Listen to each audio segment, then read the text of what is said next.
Now doctor Alok Kumar Suman ji.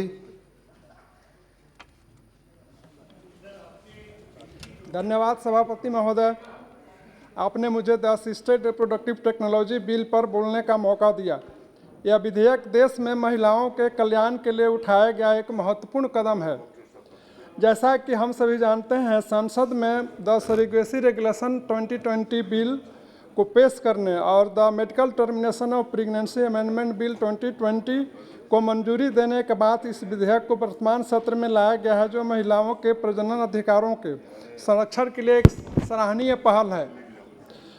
महोदय, पूरे विश्व में लाखों की तादाद में पुरुष एवं महिलाएं संतान के अभाव में तनाव में जीते हैं। अपने देश में रिप्रोडक्टिव टेक्नोलॉजी का लंबा इतिहास है। वर्ष 1978 के 25 जुलाई को विश्व में पहला टेस्ट ट्यूब बेबी को पैदा कराया। अपने देश भारत में भी रिप्रोडक्टिव टेक्नोलॉजी के क्षेत्र में काफ़ी आगे बढ़ा और परिणामस्वरूप 1978 में ही 3 महीने के बाद 3 अक्टूबर को दूसरा टेस्ट ट्यूब बेबी भारत में जन्म लिया और मेडिकल क्षेत्र में डिबेट का विषय बन गया तथा सोशल एंड लीगल इम्प्लीकेशन पर चर्चा शुरू हो गई, क्योंकि यह भारत की बहुत बड़ी उपलब्धि थी। मेडिकल क्षेत्र में इसका प्रभाव ऐसा बढ़ा कि अनुमान लगाया गया कि वर्ष 2026 तक 4500 करोड़ रुपए का मार्केट इस टेक्नोलॉजी के विस्तार से होगा।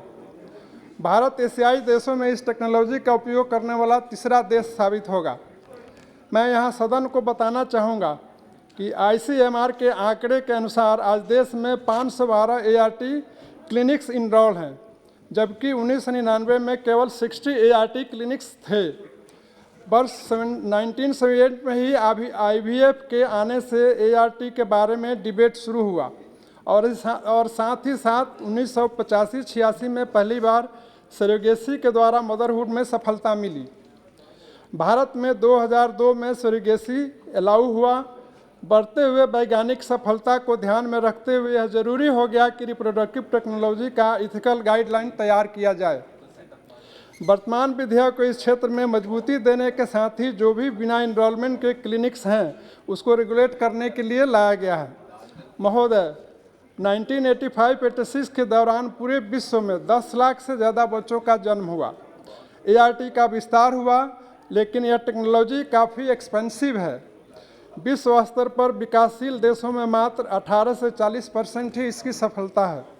इसलिए मेरा यह सुझाव सरकार को है कि इसके कॉस्ट को भी इफेक्टिवली रेगुलेट किया जाए, ताकि आम आदमी, गरीब परिवार को भी इस टेक्नोलॉजी का लाभ मिल सके।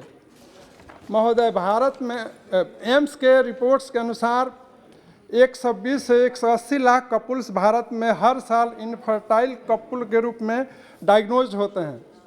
इस बिल से सबसे बड़ा फायदा यह है कि देश में सहायक प्रजनन तकनीक के सेवाओं को कंट्रोल करेगा और बांझ दंपतियों में ART के तहत नैतिक तौर तरीकों को अपनाए जाने के संबंध में कहीं अधिक भरोसा पैदा करेगा।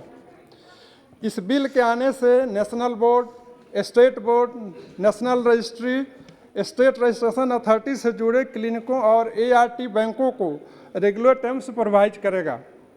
महोदय, पिछले कुछ वर्षों के दौरान ART का चलन काफ़ी तेज़ी से बढ़ा। भारत में भी तेज़ी से ART सेंटर्स और हर साल होने वाली ART साइकिल्स की संख्या में सर्वाधिक वृद्धि हुई। देश में ART खासकर इन विट्रो फर्टिलाइजेशन बांझपन के शिकार तमाम लोगों में एक नई उम्मीदें जगा दी हैं। इससे जुड़े कई कानूनी, नैतिक और सामाजिक मुद्दे भी सामने आए हैं।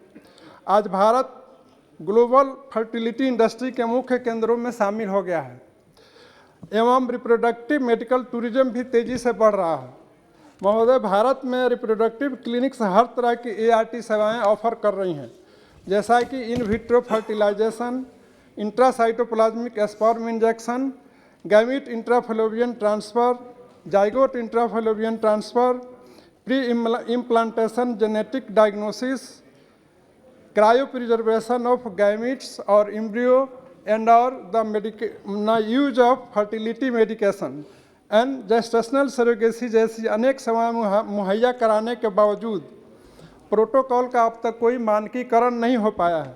इस बारे में सूचनाएं देने का चलन काफ़ी हद तक अपर्याप्त है। इस बिल के आने से महिलाओं को एवं बच्चों को शोषण से संरक्षण प्रदान होगा।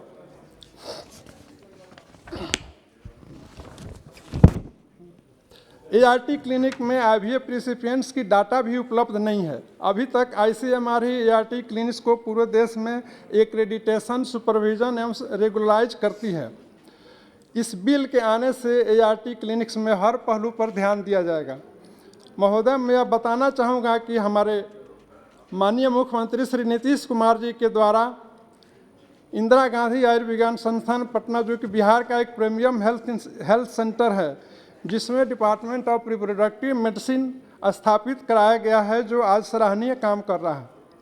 यह इंस्टीट्यूट न केवल बिहार बल्कि ईस्टर्न इंडिया के लिए भी काम कर रहा है। ART बिल 2020 के पास हो जाने से निश्चित ही डिपार्टमेंट ऑफ रिप्रोडक्टिव मेडिसिन को फायदा होगा। महोदय, मैं इन्हीं शब्दों के साथ इस बिल का समर्थन करते हुए अपनी बात को समाप्त कर रहा हूँ। बहुत बहुत धन्यवाद।